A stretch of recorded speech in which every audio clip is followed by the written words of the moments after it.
কওঁ যে অসমীয়া মানুহৰ নিজা ৰাজনীতি লাগিব। তাৰ উদ্দেশ্য কিন্তু ৰাজনৈতিক অকণো নাছিল। ৰাজনৈতিক আছিল এইটো যে কংগ্ৰেছক পৰাভূত কৰিব লাগে। কেতিয়াও কংগ্ৰেছক সমৰ্থন নকৰোঁ। এই এমাৰ্জেঞ্চি ঠিক যোৱাৰ পিছতে কোনো মিটিং নকৰে। এমাৰ্জেঞ্চি গ'ল, এমাৰ্জেঞ্চিত আমাৰবোৰে বহুতে জেল খালে। তেতিয়া আমি কিছুমানে আমি ল'লোঁ যে আমি কোনো ৰাজনৈতিক দলত এতিয়া জইন নকৰোঁ, আমি নিজা কিবা কৰিব পাৰোঁ নেকি। আমি যুৱ ছাত্ৰ সংগঠন এটাই কৰোঁ। অসমৰ স্বাৰ্থতো এই বিষয়ে মাত মাতি থাকিব লাগিলে আমি সৰ্বভাৰতীয় ৰাজনীতিৰ বান্ধোনত গ'লে অসুবিধা হ'ব।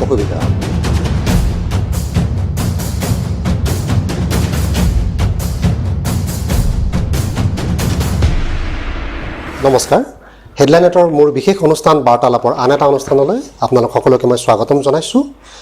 আজি মোৰ লগত যিগৰাকী অতিথি হিচাপে উপস্থিত আছে, তেখেত অসম আন্দোলনৰ পৰা আৰম্ভ কৰি আজিলৈকে ৰাজনীতিত প্ৰতিদিনেই প্ৰাসংগিক ব্যক্তি হিচাপে ধৰা দি আহিছে। তেখেত আন কোনো নহয়, অসম বিধানসভাৰ প্ৰাক্তন অধ্যক্ষ, লগতে বৰক্ষেত্ৰী সমষ্টিৰ পৰা দুবাৰকৈ নিৰ্বাচিত হৈ অহা পুলকেশ বৰুৱা ডাঙৰীয়া। নমস্কাৰ জনাইছোঁ। আজি আমি অলপ বাৰ্তালাপৰ ধৰণেই কথা পাতিম, যিহেতু মোৰ অনুষ্ঠানটো বাৰ্তালাপ। গতিকে আপোনাৰ এটা সামগ্ৰিক পৰিক্ৰমা যদি আমি জানিব পাৰোঁ। প্ৰথমতে AGP, তাৰপিছত TGP, তৃণমূল গণ পৰিষদৰ কথা কৈছোঁ, তাৰপিছত BJP, তাৰপিছত এতিয়া শেহতীয়াকৈ AJP। এই গোটেই পৰিক্ৰমাটো যদি আপোনাৰ মুখেৰে আমি অলপ জানিব পাৰোঁ ছাৰ। হয়, আমি সদৌ অসম ছাত্ৰ সন্থাৰ লগত জড়িত হৈ থাকি আমি বিশেষকৈ ছাত্ৰ অৱস্থাৰ পৰাই অসমৰ আৰ্থ সামাজিক অৱস্থা, ইয়াৰ আমাৰ যিবিলাক ভাষাৰ সমস্যা, এই গোটেই কথাবিলাক আমি তেতিয়াৰ পৰাই অধ্যয়ন কৰি আছোঁ আৰু আমি আলোচনা বিলোচনা কৰিও আছোঁ। সেই আলোচনাত এটা হৈছিলে যে আমি কি কৰিম, আমি কোনো ৰাজনৈতিক দল নকৰোঁ, আমি কি কৰিম।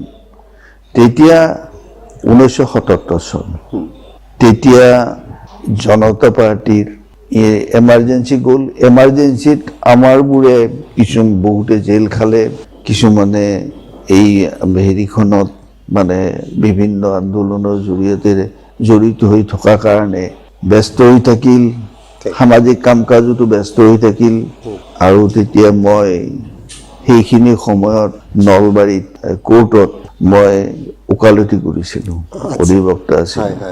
কিন্তু মাজে মাজে আমি এই মিটিঙো কৰোঁ, বিভিন্ন মিটিং, আৰু বিশেষকৈ ছাত্ৰ সন্থাৰ কাৰ্যসূচীবিলাকতো মই জড়িত হৈ থাকোঁ।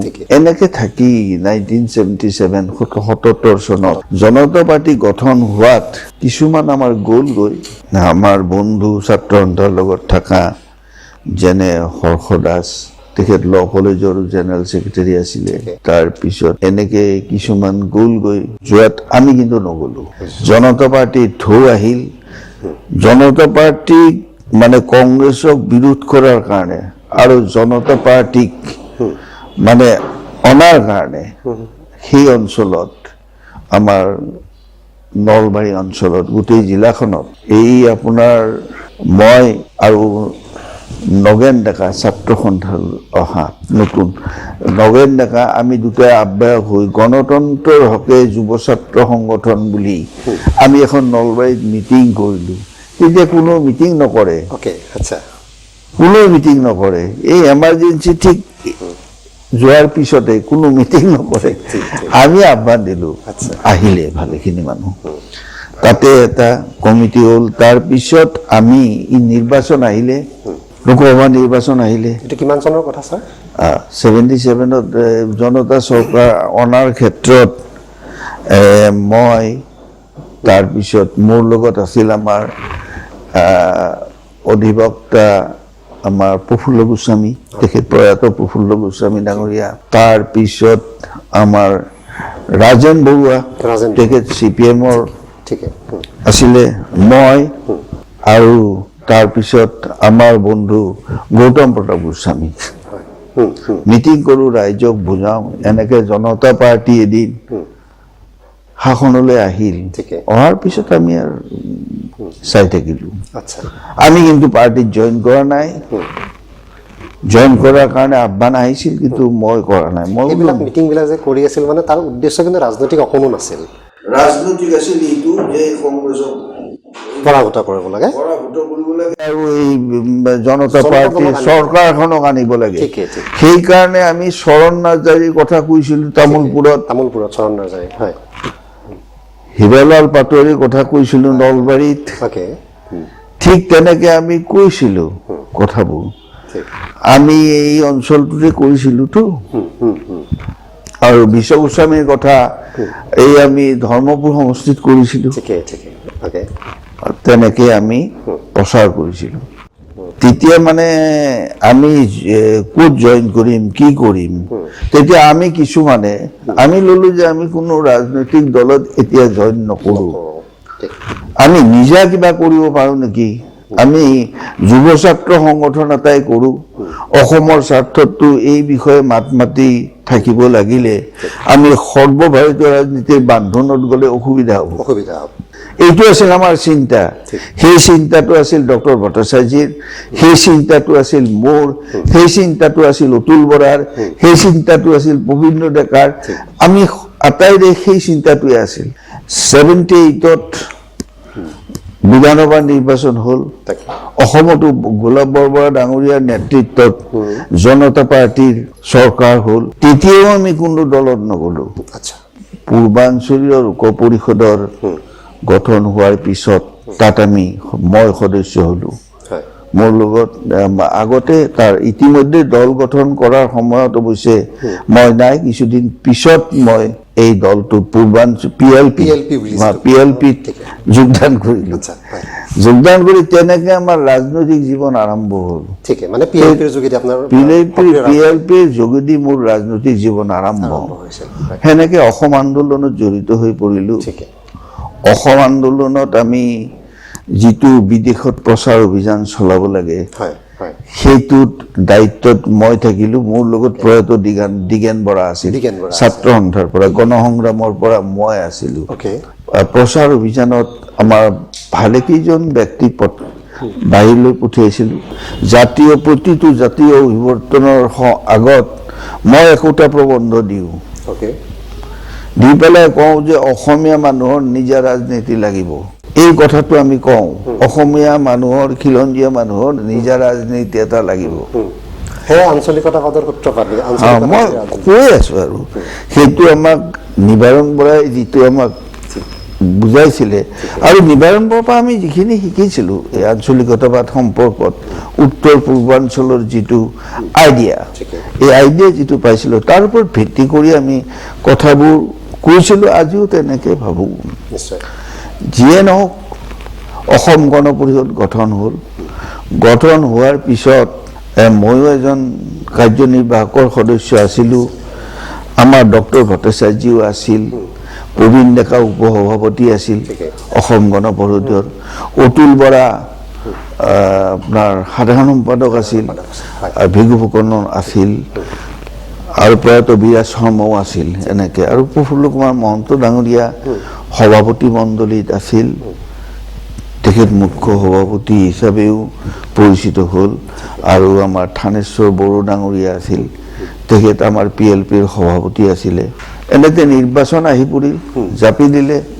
গণ পৰিষদ গঠন হোৱাৰ পিছতে নিৰ্বাচন জাপি দিলে 16 ডিচেম্বৰত। দলটো গঠন হ'ল 14 অক্টোবৰত, জাপি দিলে। জাপি দিয়াৰ দিনাখন আমি সংগঠন কৰি আছোঁ অসম গণ পৰিষদৰ।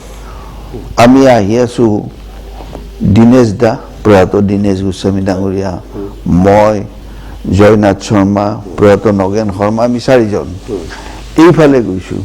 এই দৰং, তেজপুৰ এনেকৈ ঠাইবিলাকত আমি দলৰ সংগঠন কৰি আহি আছোঁ। বাটতে আমি নিৰ্বাচনৰ দিন ঘোষণা শুনিলোঁ ৰেডিঅ'ত। দল গঠন হৈছে আপোনাৰ 14 অক্টোবৰত, লগে লগে নিৰ্বাচন দি দিলে যাতে আমি কোনো অৰ্গেনাইজ কৰিব নোৱাৰোঁ। কিন্তু তেতিয়া আমাৰ শ্লোগানটো আছিল, মোৰ শ্লোগানটো আছিল যে এইবাৰ আমি নিৰ্বাচনত দেহে কেহে লাগিম, যোন প্ৰাৰ্থী হয় তাৰ কাৰণে লাগিম, কিন্তু দলে প্ৰাৰ্থিত্ব দিয়াত মই নিৰ্বাচনত নামিলোঁ, নামি জিকিও আহিলোঁ ৰাইজৰ আশীৰ্বাদত আৰু দায়িত্বও পালোঁ অধ্যক্ষৰ আসনত। মই সদনৰ কাম কাজ চলালোঁ। সেই সময়ত এটা কিছু মতবিৰোধ মতদ্বৈধ্যতা থাকিল। মহন্ত ডাঙৰীয়াৰ লগত যি বিৰোধ ঘটিল তাৰ ফলত অগপৰ অলপ বিভিন্ন মানে হেৰি হ'ল।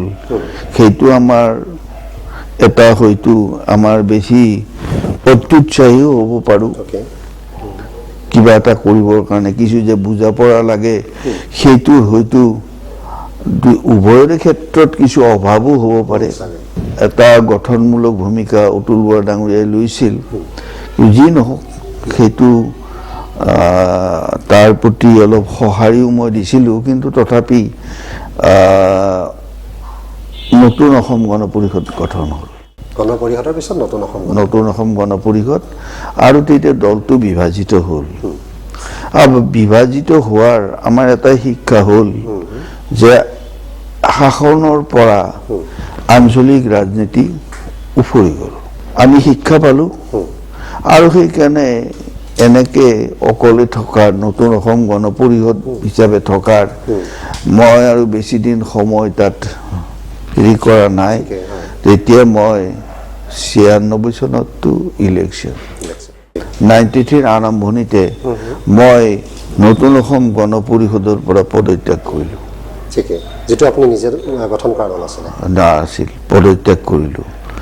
আৰু পৰ্যায়ক্ৰমে আমাৰ ফুকন ডাঙৰীয়া, গোস্বামী ডাঙৰীয়া এখেতসকলো আহিল। ইতিমধ্যে আমাৰ পৰা আঁতৰি গ'ল দীনেশ গোস্বামী ডাঙৰীয়া এটা মটৰ দুৰ্ঘটনাত। এটা পৰিৱৰ্তন মই দেখিছিলোঁ যে যিখিনি আমাৰ আগতে গোটেই অসমীয়া মানুহখিনিক লৈ হৈছিলে, বিশেষকৈ তেতিয়া এই যি বেংগলী সম্প্ৰদায়ৰ মানুহো আহিছে আমাৰ মাজলৈ, সেইটো মই লক্ষ্য কৰিছোঁ। প্ৰফুল্ল মহন্তৰ লগত আপোনাৰ এবাৰ মতবিৰোধ হৈছিলে, সেই মতবিৰোধটো এতিয়াও আছেনে? এতিয়া মহন্ত ডাঙৰীয়াৰ লগত মতবিৰোধ আৰু নাই। তেতিয়া মতবিৰোধ বিভিন্ন কাম কাজত হয়। মই তেখেতেও হয়তো ভুল বুজিব পাৰে যে মই কিবা বেলেগ ভাবিছোঁ নেকি, কিন্তু মই কোনো বেলেগ কথা ভবা নাছিলোঁ আচলতে। প্ৰফুল্ল মহন্তৰ সেই তেনেকুৱা ধৰণৰ মনোভাৱৰ কাৰণেই নেকি সেই আঞ্চলিকতাবাদে আকৌ মূৰ দাঙি তুলি উঠিব নোৱাৰিলে? কংগ্ৰেছ আহি গ'ল, 15 বছৰ চলিলে। কংগ্ৰেছ আহিল, সেইটোত আৰু তেনেধৰণৰো কিবা হ'ব পাৰে। মই তাৰপিছত সিমান এইটো কেৱল মই অগপত থাকিলোঁ। অগপত থাকি এইবাৰ আৰু মই সমষ্টি ভিত্তিক কথাবিলাকহে চিন্তা কৰিলোঁ। কাৰণ অসমৰ চিন্তাটো আৰু লাহে লাহে যিহেতু দায়িত্ব একো নাই, গতিকে সেই চিন্তাত নাথাকি মই কেৱল আমাৰ জিলাখনৰ নলবাৰী জিলা আৰু সমষ্টি ভিত্তিক কথাবিলাকতে থাকিলোঁ। তেনেকৈ লাগি থাকিলোঁ। বাৰু নিৰ্বাচিত নহ'লেও মানুহখিনি মোৰ লগতেই থাকিল, আজিও আছে ভালেখিনি মানুহ। সৰ্বানন্দ সোণোৱাল ডাঙৰীয়াই যেতিয়া মোক আহ্বান দিলে, মই ভাৰতীয় জনতা পাৰ্টীত যোগদান কৰিলোঁ। যোগদান কৰি মই নিৰ্বাচনত তেখেতসকলৰ যিটো আশ্বাস, সোণোৱাল ডাঙৰীয়াৰ যিটো আশ্বাস, সেই আশ্বাসত মই ভাবিলোঁ যে নিৰ্বাচনত কেণ্ডিডেট হিচাপে থাকিব লাগিব। যেতিয়া মোক নিদি প্ৰাৰ্থী এজন বেলেগক দিলে, আমাৰ নাৰায়ণ ডেকা ডাঙৰীয়াক দিলে, মই তেতিয়া বহি থাকিলোঁ। ডেকা ডাঙৰীয়া অহাত মই ক'লোঁ যে মই কেতিয়াও কংগ্ৰেছক সমৰ্থন নকৰোঁ, গতিকে তুমি পাইছা, গতিকে হ'ব যোৱা। কিন্তু মই মোৰ শুভাকাংক্ষী মানুহখিনি বৰ আৱেগিক হৈ আছে, গতিকে মই তেনেকৈ যাব নোৱাৰিম, দুখনমান সভা কৰি দিম। এই দুখন সভা কৰিলোঁ। কাৰণ মোৰ কথা হৈছে কি, এইবাৰ পৰিৱৰ্তন এটা আনিব লাগিব ৰাজনীতিৰ। মই সভা কৰিলোঁ এখন এই মানে আপোনাৰ বৰভাগত, আৰু এখন হ'ল আপোনাৰ হেৰিত এই মুকালমাত। ঠিকেই, মানে যিটো কাম আপুনি একেবাৰে ৰাজনীতিৰ আৰম্ভণিতে জনতা দলক অনাৰ কাৰণে জনতা পাৰ্টিক অনাৰ কাৰণে কৰিছিলে, সেইটো কাম আপুনি আকৌ কৰা যেনেই হ'ল। মানে তেনেকুৱাই ধৰক, মানে মই দেখিছোঁ যে এটা পৰিৱৰ্তন হৈ যে বিশেষে পৰিৱৰ্তন আনিব লাগিব। আমাৰ চিন্তা ভাৱনাবিলাক ৰাইজৰ ইচ্ছা অনিচ্ছাৰ ওপৰত নিৰ্ভৰ কৰি আমি কৰিব লগা হয়, আৰু তেনেকৈ মই কৰোঁ। মই বৰ বেছি বেলেগ কথা নিজা কথাবিলাক ভাবি থাকিলেতো নহয়। এতিয়া কথা হৈছে জনতা পাৰ্টিত থাকিলোঁ, থাকি মোক তেখেতসকলে এই ৰাজ্যিক কাৰ্যনিৰ্বাহকৰ সদস্যপদো দিছিলে। মই মিটিঙো মানে এটেণ্ড কৰিলোঁ, উপস্থিত থাকিলোঁ, কেইখনমান মিটিঙত উপস্থিত থাকিলোঁ। থাকি মোৰ এটা ভাৱ হ'ল, মই দেখিলোঁ তাতে যিটো দেখিছোঁ যে সৰ্বভাৰতীয় দলত আমাৰ কথা বতৰাৰ কোনো তাতে মূল্য নাথাকে। তাৰ পৰা আহে এই এজন ৰাম মাধৱ আহি তাতে এটা বক্তৃতা দিয়ে মিটিঙত। বক্তৃতাটো দিয়াৰ পিছত প্ৰস্তাৱটো একোটা হয়, তাত কোনো আলোচনাৰ অৱকাশ নাথাকে। লগে লগে সভা শেষ হয়, ভাষণ দিয়ে। মানে দিল্লীয়ে যি কয় সৰ্বানন্দ সোণোৱাল ডাঙৰীয়াই এটা ভাষণ দিয়ে, শলাগি থয়, আৰু ঠিক তেনেকৈ এই ভাষণতে তেনেকৈ চেজ হয় মিটিংবোৰ। আৰু পিছদিনা বাতৰি কাকতত দেখোঁ যে এইটো কাৰ্যনিৰ্বাহকৰ সিদ্ধান্ত। উইদাউট ডিছকাশ্যন, আলোচনা নোহোৱাকৈ যদি সিদ্ধান্ত এনেকৈ হৈ থাকে, এইটোৱে নিয়ম আৰু তাতে। বিজেপিত তেনেকুৱা নিয়ম, আৰু সেই নিয়মটোৰ দ্বাৰা অসমত এই যিখিনি কাম কাজ হৈছে, এতিয়া ৰাইজে বুজিছে কি হৈছে, আৰু আমি আচলতে অসন্তুষ্ট। কাৰণ আমাৰ আঞ্চলিক স্বাৰ্থটো যদি আমি ৰাখিব নোৱাৰোঁ, অসমৰ মানুহৰ কথা যদি ৰাখিব নোৱাৰোঁ, আৰু কিছুমান কথা যিটো হৈছে ধৰক যে ইয়াত অসমৰ মানুহখিনি থাকিব লাগিলে আমি হিন্দু এফালে, মুছলমান এফালে, বাকী জনগোষ্ঠী এফালে, এনেকুৱা ভাগ ভাগ কৰি আমি অসমত থাকিব নোৱাৰোঁ। ইয়াৰ মানুহখিনি ইয়াত এক হৈ থাকিব লাগিব। আমাৰ ভাষাক লৈ আমাৰ ৰাজনীতি হ'ব নোৱাৰে, আমাৰ ধৰ্মক লৈ ৰাজনীতি হ'ব নোৱাৰে। কিন্তু ছাৰ দেখা পাইছোঁ যে গোটেই ৰাজনীতিটো এতিয়া গোটেই ধৰ্মীয় মেৰুকৰণেই হৈ গৈছে গোটেই। আৰু এই যিটো আপোনাৰ হিন্দুত্বৰ কথা, এইটো ধৰ্মীয় মেৰুকৰণৰ ফালে লৈ গৈছে, আৰু এইটো বাস্তৱায়িত কৰিছে কেতিয়া? এই কাখন যেতিয়া তেওঁলোকে গ্ৰহণ কৰিলে, যিদিনাখন নাগৰিকত্ব সংশোধনী বিল, চিটিজেনশ্বিপ এমেণ্ডমেণ্ট এক্ট, এই যেতিয়া গ্ৰহণ কৰিলে, কৰাৰ লগে লগে মই কৰাৰ দিনাখনেই মই বিজেপি ত্যাগ কৰি মই এনেই থাকিলোঁ। ধন্যবাদ ছাৰ। আপোনাৰ এই গোটেই পৰিক্ৰমাটো আমাৰ দৰ্শকসকলক আমি জনাব পাৰিলোঁ আপোনাৰ মুখেৰে, নিজ মুখেৰে। এতিয়া যদি আমি কওঁ, আপুনি বিধানসভাৰ অধ্যক্ষ আছিলে, সেই সন্দৰ্ভত সৰুকৈ এটা কথা মই আপোনাক জানিব বিচাৰিছোঁ। এতিয়া দেখা গৈছে যে বিধানসভাত প্ৰথমবাৰৰ কাৰণে চাগে আমাৰ বিৰোধী শূন্য হ'ল।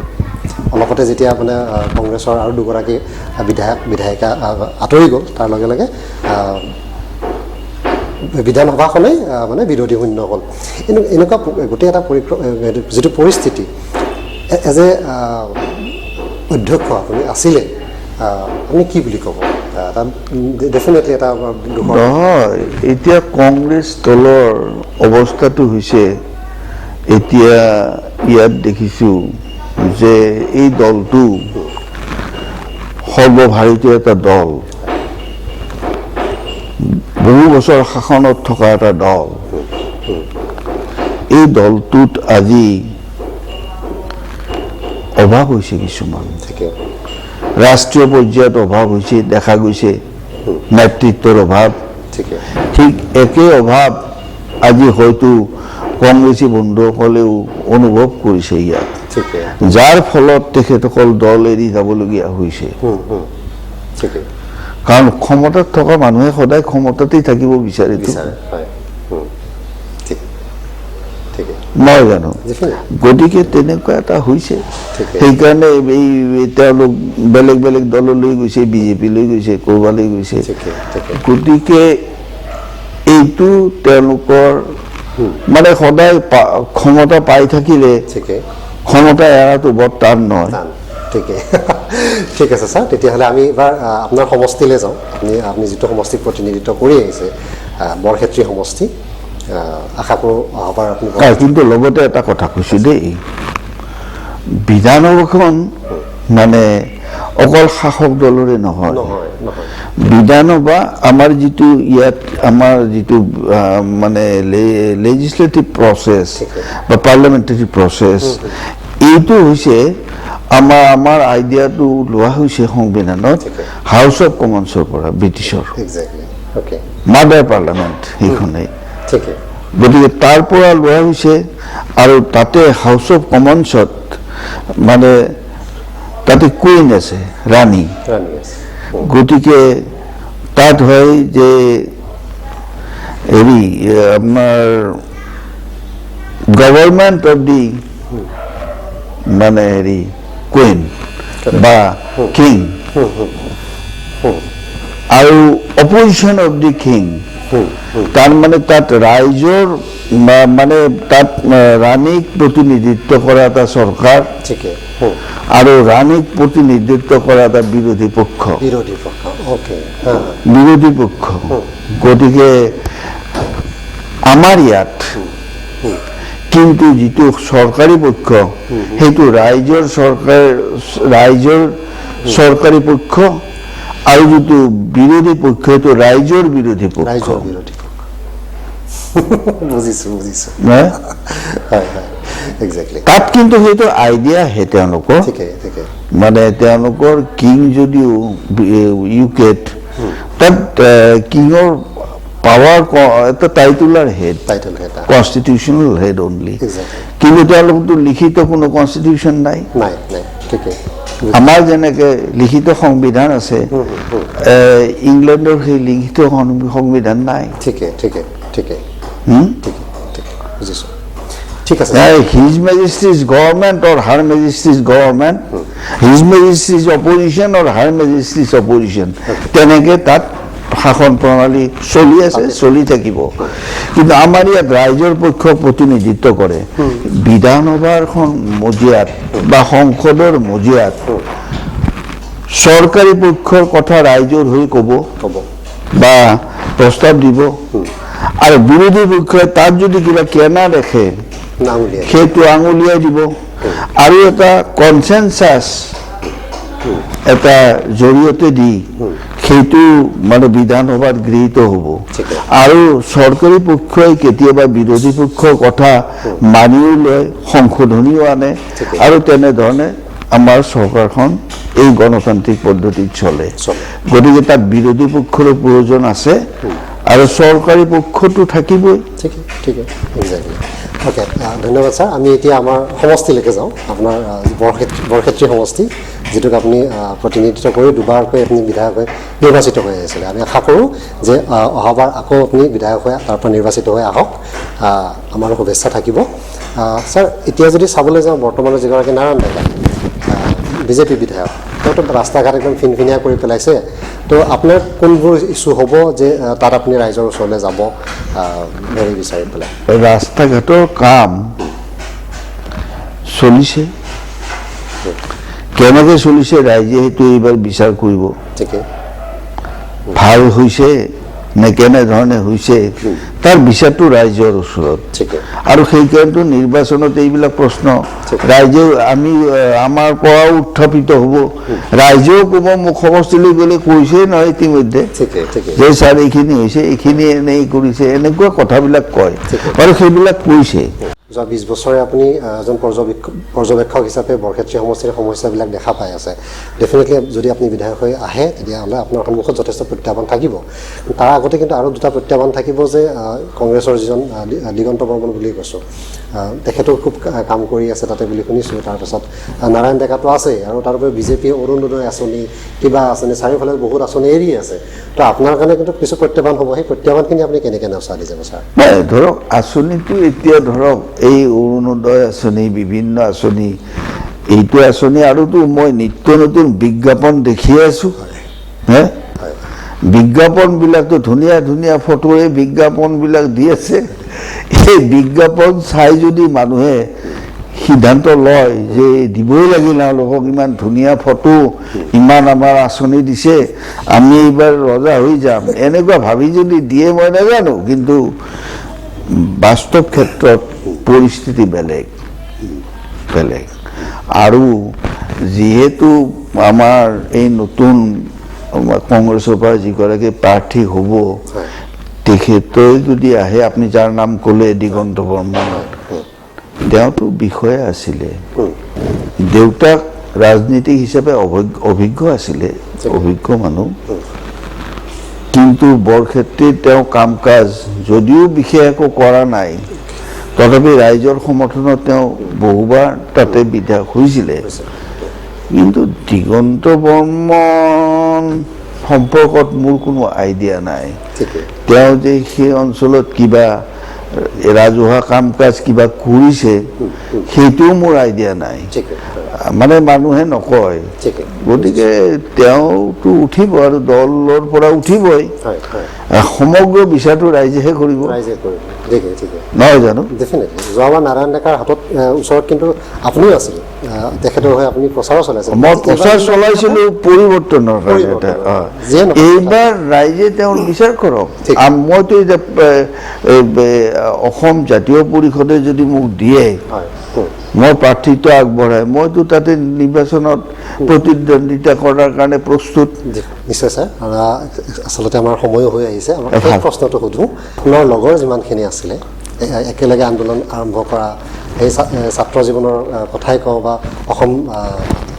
গণ পৰিষদৰ কথাই কওঁ ভৃগু ফুকনকে কওঁ বা অতুল বৰাকে কওঁ প্ৰফুল্ল মহন্তকে কওঁ বহুতৰ নাম মনলৈ আহিছে সেই সকলোৱে কোনোবাই নহয় কোনোবাই মন্ত্ৰিত্ব পালে কোনোবাই মুখ্যমন্ত্ৰী হ'ল আপুনি কেতিয়াও মন্ত্ৰিত্ব নাপালে তাৰ আক্ষেপ কেতিয়াবা থাকি গ'ল ছাৰ নাই নাই মই মন্ত্ৰী হ'ব বিধায়ক হৈ কাম কৰিবলৈ বেছি ভাল পাওঁ তথাপি মোক অধ্যক্ষৰ দায়িত্ব দিয়াত মই অধ্যক্ষৰ পদটো কেনেকুৱা এইটো কথা চাই অলপ নিৰপেক্ষভাৱে কাম কৰাৰ চেষ্টা কৰিছিলোঁ তাত যদি কোনোবাই বেয়া পাইছে মোৰতো আৰু উপায় নাই নিশ্চয় নিশ্চয় ধন্যবাদ ছাৰ আমাক ইমানখিনি সময় আপুনি আমাক দিয়াৰ বাবে বহুত ধন্যবাদ জনাইছোঁ আৰু ইমান পৰে আমি পুলকেশ বৰুৱা ডাঙৰীয়াৰ সৈতে কথা পাতিলোঁ আৰু চাই থাকিব হেডলাইন 8